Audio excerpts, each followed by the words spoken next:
दोस्तों, आज की कहानी है जल्दी से बाहर निकालो और मुझे छोड़ दो। कहानी पसंद आए तो वीडियो को लाइक और सब्सक्राइब जरूर करना। अकरोना बाबा के आने का समय 10 बजे था, पर वे किसी बड़े नेता की तरह 12 बजे आए। लंबी दाढ़ी, एक सफेद सा चोंगा, होठों पर मुस्कान और हाथों में सोने का ब्रेसलेट पहने हुए अकरोना बाबा का जलवा देखते ही बनता था। आप गांव वालों के सारे कष्ट दूर करने आ रहे हैं अकरोना बाबा। कल से गांव के स्कूल के मैदान में सुबह 10 बजे से कथा शुरू होगी।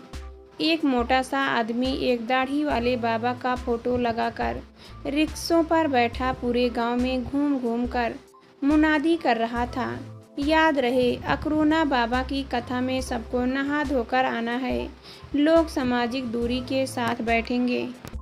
सबसे ज़रूरी बात यह है कि अकरोना बाबा की कथा में आप सब लोगों को मास्क मुफ्त में बांटे जाएंगे। मुफ्त मिलेगा के नाम पर कई गांव वालों के कान खड़े हो गए थे। आप सब लोगों को बता दें, जो लोग अकरोना बाबा की कथा में आएंगे उनको कोरोना वायरस का संक्रमण नहीं सताएगा। बोलो अकरोना बाबा की जय। अरे भैया, बाबा की कथा में हम लोगों को मुफ्त में क्या मिलेगा? एक ने दूसरे से पूछा। अरे पांडे यार, तुम भी एकदम बुड़बक ही हो।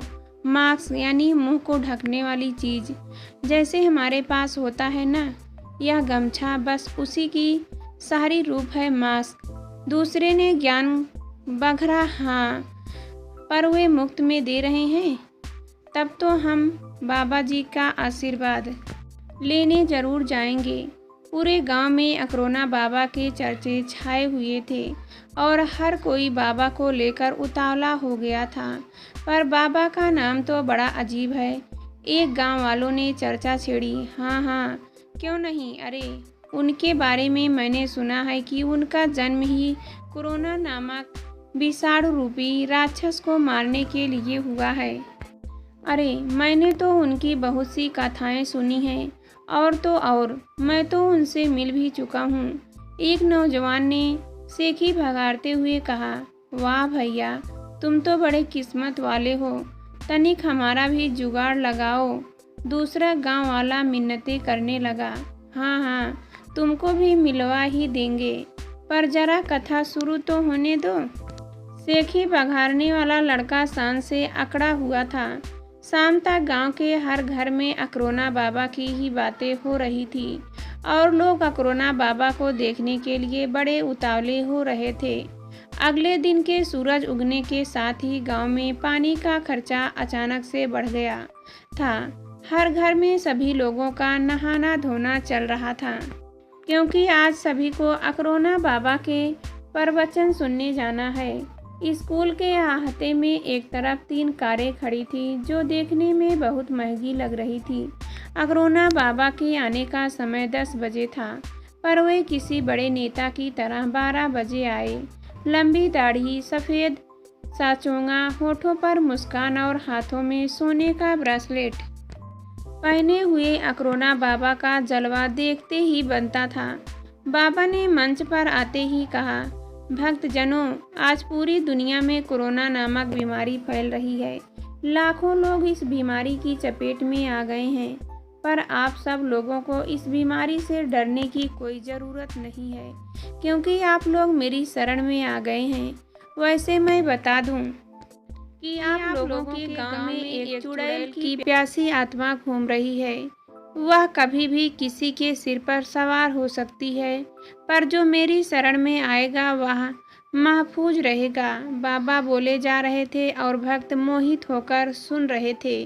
तभी बाबा के समर्थकों ने जय जयकार लगाया। बोलो अकरोना बाबा की जय।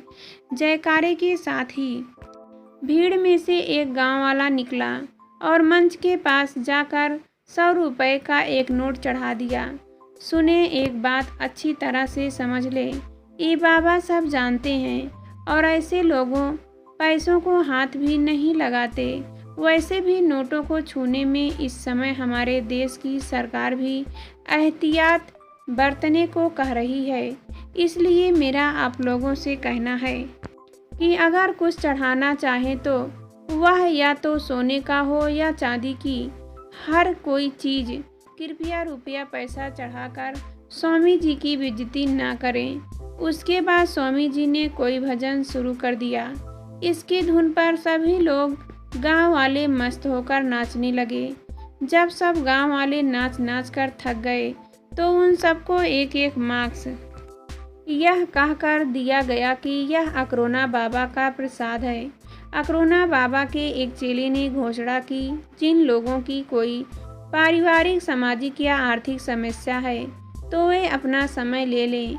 दुनिया में शायद ही कोई ऐसा आदमी हो जिसको कोई समस्या न हो। इसलिए बाबा के शिविर में तो अपनी समस्याओं का समाधान पाने वालों का तांता लगने लगा। अकरोना बाबा वैसे तो सबकी समस्याएं सुनते थे, पर महिला भक्तों पर कृपा थोड़ी ज़्यादा ही बरसती थी। अकरोना बाबा की जय हो। एक बहुत खूबसूरत औरत ने प्रवेश किया। कहो ठकुराइन, क्या बात है? बाबा ने आंखें बंद किए हुए ही कहा, क्या बताऊं बाबा जी, मेरे कंधों में दर्द रहता है। कोई उपाय बताइए। तुम पिछले जन्म में किसी राज्य की राजकुमारी थी और तुमने लुटेरों के चुगल से बचने के लिए वह खजाना कहीं गाड़ दिया था। उस खजाने का बोझ अभी तुम्हारे कंधों पर है, उसे हटाना होगा। अकरोना बाबा ने कहा, पर कैसे? बाबा, हमें वह खजाना ढूंढना होगा। बाबा ने कहा, पर खजाना मिलेगा कहाँ? बाबा, खजाना तुम्हारे घर में ही है, हमें वहीं आकर खुदाई करनी होगी। और क्योंकि तुम राजकुमारी थी इसलिए तुम्हें हमारे काम में सहयोग भी देना होगा।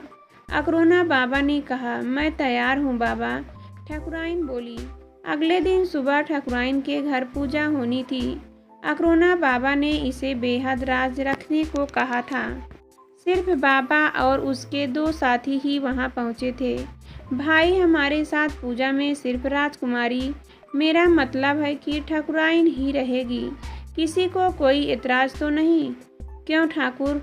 अकरोना बाबा ने उनकी ओर देखते हुए कहा, अरे नहीं नहीं बाबा जी, हमें कोई दिक्कत नहीं है, बस हमारी पत्नी के कंधों का दर्द दूर होना चाहिए।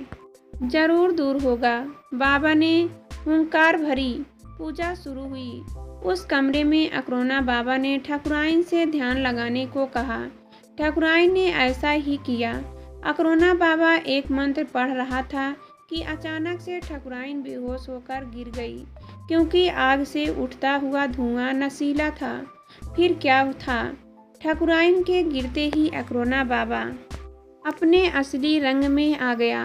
उसने ठकुराइन के साथ उसी बेहोशी में बलात्कार किया और उसके फोटो भी उतारे। बेचारी ठकुराइन को जब होश आया तब तक बहुत देर हो चुकी थी। वे किसी से कुछ कह भी नहीं सकती थी, और अगर बाबा की करतूत अपने पति को भी बताती तो भी उनकी शादीशुदा जिंदगी को खतरा हो सकता था। इसलिए सब आगा पीछा सोचकर वे चुप ही रही। अब तक अकरोना बाबा समझ चुका था कि ठकुराइन अपना मुंह नहीं खोलेगी, इसलिए उसने फिर से एक नाटक खेला। कमरे का दरवाज़ा खोलकर ठाकुर को एक मिट्टी की हांडी दिखाई और बोला, राजकुमारी ने खजाना तो सोने के घड़े में छिपाया था, पर किसी बेकसूर को सजा देने के चलते राजकुमार को पाप मिला और राजकुमारी का वह खजाना अपने आप मिट्टी में बदल गया और अब कुछ नहीं हो सकता। कोई बात नहीं अकरोना बाबा, आपने इनको इतना टाइम दिया, यही हमारे लिए बहुत बड़ी बात है। आपका बहुत शुक्रिया है, ठाकुर ने कहा। अब अकरोना बाबा ने गांव में भोली भाली जनता को बेवकूफ़ बनाना शुरू कर दिया, और जब गांव के बाकी लोगों ने जाना कि बाबा प्रचलन करने के साथ साथ समस्याएं भी सुलझाते हैं, तो अकरोना बाबा के पास लोगों की भीड़ बढ़ने लगी। और अब तो कभी हरिया, कभी किसना, तो कभी राघव, तो कभी मंगलू जैसे लोग बाबा के पास अपनी समस्या का इलाज कराने जाने लगे। जिस तरह से अकरोना बाबा ने ठकुराइन के साथ किया, कुछ वैसा ही वह मंगलू के घर पर करने वाला था। उस बंद कमरे में मंगलू की पत्नी के अलावा बाबा और उसके 2 चेले थे। मंगलू और उसके परिवार की आर्थिक समस्या सही करने के लिए अकरोना बाबा मंत्र पढ़ रहा था। मंगलू की पत्नी अभी बेहोश नहीं हुई थी और बाबा ज़्यादा ही उतावला हो रहा था। अकरोना बाबा मंगलू की पत्नी की पीठ सहलाने लगा और धीरे धीरे उसके हाथ मंगलू की पत्नी के सीने की तरफ बढ़ने लगे। मंगलू की पत्नी अकरोना बाबा की नीयत भांप गई और उसका विरोध करके बाहर निकल आई। उसने शोर मचाकर सबको इकट्ठा कर लिया और जोर जोर से कहने लगी, देखो देखो यह ढोंगी बाबा, यह मेरे साथ छेड़छाड़ करने की कोशिश कर रहा है। देखो देखो। मंगलू की पत्नी के इस तरह चीखने पर उसका पति व आसपास के लोग जमा हो गए। वे सभी उसकी बातों को सुन ही रहे थे कि अंदर के कमरे से अकरोना बाबा मुस्कुराते हुए बाहर निकला और बोला, देखो गांव वालों, मैंने तुम लोगों को तो बहुत पहले ही उस चुड़ैल की आत्मा के बारे में बता दिया था। देखो, आज उसी चुड़ैल की आत्मा इस औरत के अंदर आ गई है और हमारे पास इसे सजा देने का मौका भी है।